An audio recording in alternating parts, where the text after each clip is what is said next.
আসসালামু আলাইকুম রহমতুল্লাহ। আমি এম কে জামান, ইজবিল হাসান বুকটির পক্ষ থেকে আপনাদের স্বাগত।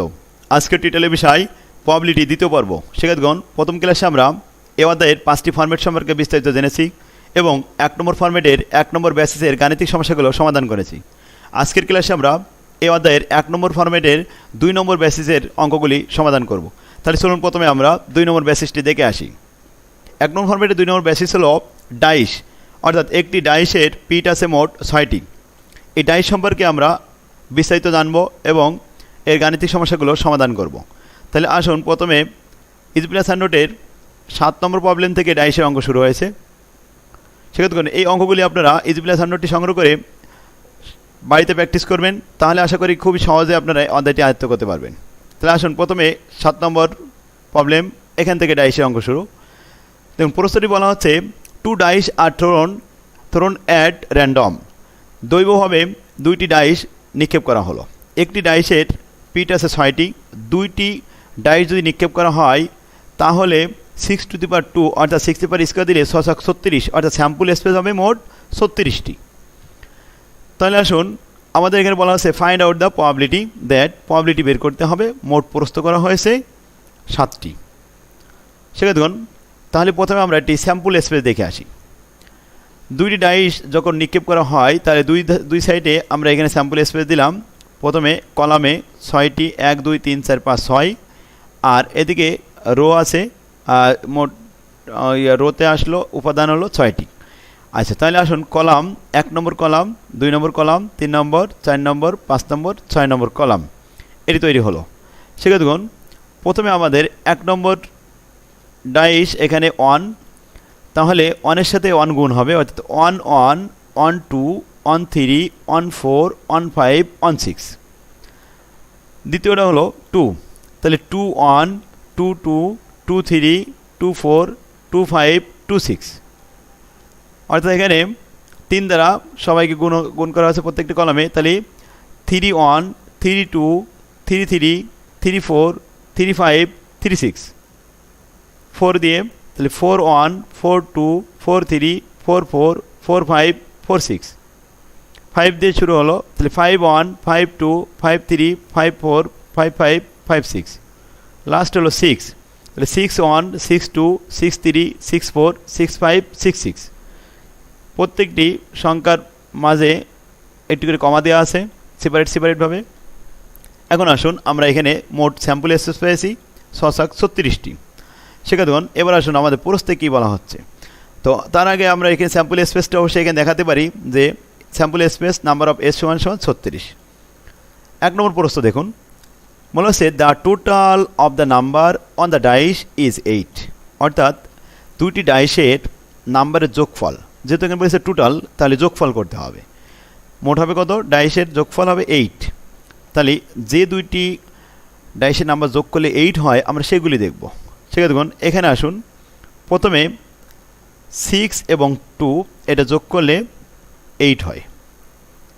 এরপরে আসুন 5 এবং 3 এটা যোগ করলে 8 হয়। তাহলে এভাবে আসুন 4 এবং 4 যোগ করলে 8, 3 এবং 5 এটা যোগ করলে আসে 8, 6 এবং 2 এটা যোগ করলে আসে 8। তাই দেখুন প্রশ্ন করা হয়েছে the total of the number on the dice is 8।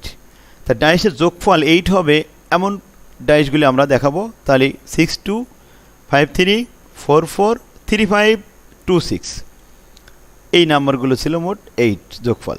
তাহলে এখানে মোট কয়টি স্যাম্পল আছে? 5টি। সেক্ষেত্রে মোট স্যাম্পল স্পেস হচ্ছে আমাদের স্যাম্পল সংখ্যা হচ্ছে 36টি। তার মধ্যে ঘটনা ঘটলো কয়টি? 5টি। তো 5কে 36 দ্বারা ভাগ করলে সম্ভাবনা বের হবে। তো আমরা এখানে লিখলাম লেট ইভেন্ট এ, ধরে নিলাম the total of the number on the dice is 8, অর্থাৎ আমাদের এখানে সংখ্যাগুলি সব দেখানো হলো। এটি না দেখালেও হয়, আমি এখানে দেখিয়েছি। মোট এন এ হলো কয়টি? 5টি। 5কে এখন 36 দ্বারা ভাগ করতে হবে। তাহলে সূত্র লিখতে হবে যে নাম্বার অফ এ না লিখে এখানে আমরা লিখব প্রবাবিলিটি। তাহলে পি এ অর্থাৎ প্রবাবিলিটি অফ এ সমান number of A divided by number of S. তাহলে মোট ঘটনা এখানে 36 দ্বারা 5কে ভাগ করতে হবে। মোট ঘটিত ঘটনা হচ্ছে 5, মোট ঘটনা হচ্ছে 36। 5কে 36 দ্বারা ভাগ করলে যে দশমিক আসবে এইটি হবে অ্যান্সার। এবার আসুন 2 number. The first dice shows 6, অর্থাৎ প্রথম ডাইসের প্রথম সংখ্যাটা হবে 6। এমন দেখুন যে ফার্স্ট ডাইসটা আমাদের এই সারিতে দেওয়া ছিল, তাহলে এই সারিতে আমাদের প্রথমে আসে 6 1, 6 2, 6 3, 6 4, 6 5, 6 6। তার মানে প্রথমে আমরা 6 উচ্চারণ করছি, অর্থাৎ ফার্স্ট ডাইসটা হচ্ছে 6। তাহলে 6 6 6 এরকম আছে, মোট কয়টি কলাম? 6টি। তার মানে মোট ঘটনা আছে এখানে 6টি। তো 36 দ্বারা 6কে ভাগ করব। তাহলে আসুন সম্ভাবনা বের হবে। ইভেন্ট বি, ফার্স্ট ডাইস শোন 6, তাহলে সেই ঘটনাগুলো হলো 6 1, 6 2, 6 3, 6 4, 6 5, 6 6। তাহলে মোট ঘটনা হলো নাম্বার অফ বি সমান 6, অর্থাৎ প্রবাবিলিটি অফ বি সমান সমান number of B divide by number of S. Number of বিকে আমরা ভাগ করলাম এস দ্বারা, অর্থাৎ স্যাম্পল এস হচ্ছে, স্যাম্পল নাম্বার আছে 36টি, আর নাম্বার অফ বি আছে 6। 6কে 36 দ্বারা ভাগ করলে 1/6, এটি হলো অ্যান্সার।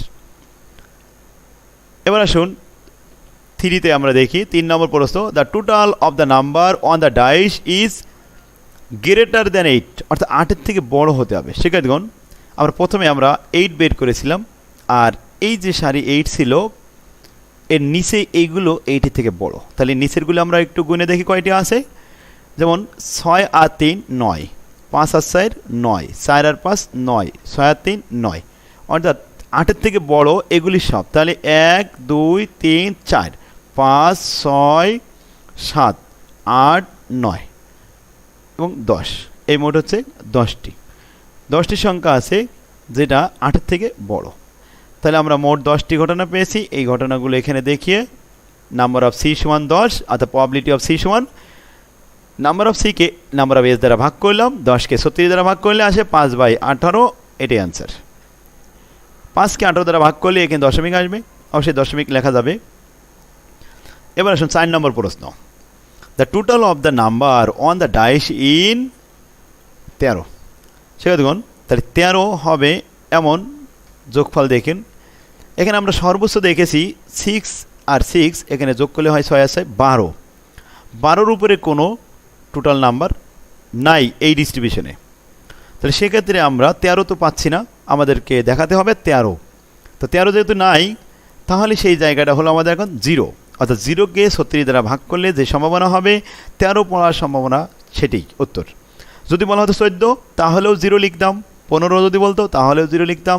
যদি 12 বলতো তাহলে আমরা লিখতাম এখানে একটি জায়গা আছে যেখানে যোগফল 12, অর্থাৎ 1কে 36 দ্বারা ভাগ করলে যেটি আসে সেটি অ্যান্সার। যেহেতু 13 বলেছে, তাহলে কী হলো শিক্ষার্থীগণ? 0, অর্থাৎ 13 নাই, তাই এখানে 0 লিখতে হবে। 0কে 36 দ্বারা ভাগ করলে যেটি হয় এটি অ্যান্সার। তো আসুন আমরা 4 নম্বরের অ্যান্সারটা দেখে আসি। যে নাম্বার অফ ডি, এটা একটা ফাঁকা জায়গা, এই ধরনের কোনো জায়গা নাই, অর্থাৎ এটা ফাই চিহ্ন দিয়েছি, অথবা এটা 0। অর্থাৎ প্রবাবিলিটি অফ ডি, তা নাম্বার অফ ডিকে নাম্বার অফ এস দ্বারা ভাগ করিলে 0কে 36 দ্বারা ভাগ করলে 0 হয়, এটাই অ্যান্সার। আশা করি বুঝতে পারছেন। এরপরের নাম্বারটা দেখুন। Both the dice shows the same number, অর্থাৎ বোঝানো হচ্ছে এখানে দুইটা ডাইসের একই নাম্বার হতে হবে, অর্থাৎ 1 1, 2 2, 3 3, 4 4, 5 5, 6 6। এই নাম্বারগুলো সাধারণত আছে এই বরাবর। এখানে আছে 1 1, 2 2, 3 3, 4 4, 5 5, 6 6। তাহলে এমন সংখ্যা আছে 1 2 3 4 5 6টি। তাহলে 6/36, এটা হবে অ্যান্সার। দেখুন ইভেন্ট ই, এই ইর ঘটনা আছে মোট 6টি। এই যে আমরা লিখেছি এখানে 1 1, 2 2, 3 3, 4 4, 5 5, 6 6, মোট আছে 6। অর্থাৎ নাম্বার অফ ই সমান সমান লিখলাম 6, আর প্রবাবিলিটি অফ ই সমান সমান নাম্বার অফ ইকে নাম্বার অফ এস দ্বারা ভাগ করিলে 6কে 36 দ্বারা ভাগ করলে 1/6, এটি অ্যান্সার। আশা করি এটা বুঝতে পারছেন। এবার আসে আমরা 6 নম্বরে দেখে আসি।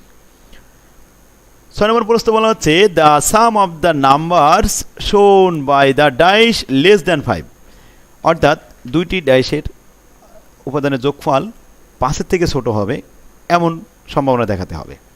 তাই 5-এর থেকে ছোট এমন আছে, যেমন এখানে 4 1 5, এটি 5 হলে হবে না, 5 থেকে ছোট হতে হবে, তাহলে এর থেকে কম, অর্থাৎ 4, এখানে 3 1 4, 2 1 3, আর এখানে 1 1 2। এখানে আসলে মোট পেলাম কয়টি? 3টি উপাদান, আর একটা হলো 4টি, একটা হলো 5টি, আর এখানে আছে একটি। 3 1 4, এখানে 5 9, সুতরাং এটা হলো, তাহলে মোট হলো কয়টি? মোট 6টি। এই 6টি উপাদান আমরা এখানে দেখব। 6কে 36 দ্বারা ভাগ করলে দেখুন তাহলে মোট আছে আমাদের 1 1 1 2 1 3 2 1 2 2 3 1, এই মোট হচ্ছে 6টি জায়গা। তো 6কে 36 দ্বারা ভাগ করিলাম, ভাগ করলে সম্ভাবনা আসলো 1/6, এটি অ্যান্সার। তো 6 নম্বর প্রশ্নের উত্তরটা আপনি পেয়ে গেলেন। এবার আসুন 7 নম্বর প্রশ্ন। 7 নম্বর প্রশ্ন বলা হচ্ছে the sum of the number shown by dice is exactly 6। শুধুমাত্র 6 হবে দুইটা যোগফল এমন জায়গা, যেমন 4 আর 2 6।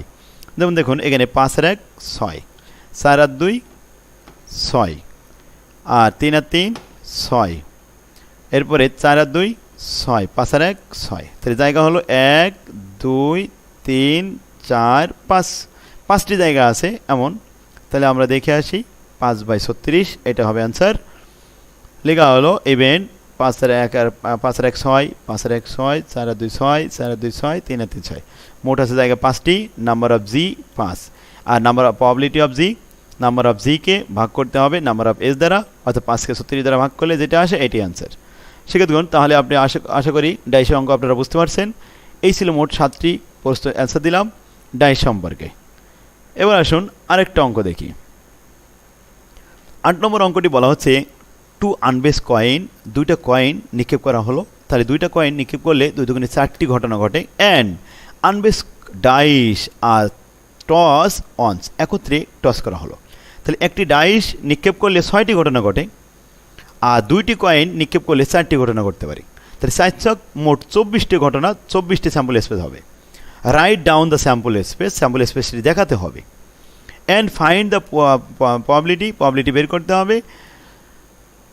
ইভেন্ট আমাদের এখানে 2টা দেওয়া হয়েছে, এই 2টা ঘটনা। তাহলে আসুন প্রথমে আমরা স্পেসটা দেখাই।